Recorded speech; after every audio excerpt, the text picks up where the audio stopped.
कराची के इलाके सदर में तजावुज़ात के खात्मे के लिए टाउन इंतजामिया ने ठेले पथारे छुपाने वाले गोदाम पर छापा मारकर मुतअद्दिद ठेले पथारे कब्जे में ले लिए हैं, जबकि मुख्तलिफ इलाकों में ऑपरेशन जारी हैं। मजीद जानते हैं डॉन न्यूज़ के नुमाइंदे आसिम खान से। आसिम, ऑपरेशन की क्या तफसीलात हैं आपके पास?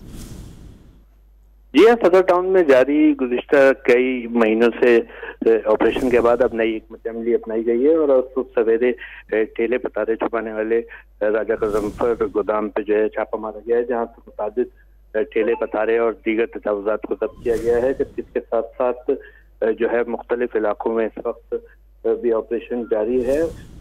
ऑपरेशन जो है शाहनवाज खान की क़यादत में किया जा रहा है, जबकि MC और दीगर अमला भी इसमें शामिल है और बड़ी तादाद में तजावुज़ात का खात्मा किया जा रहा है।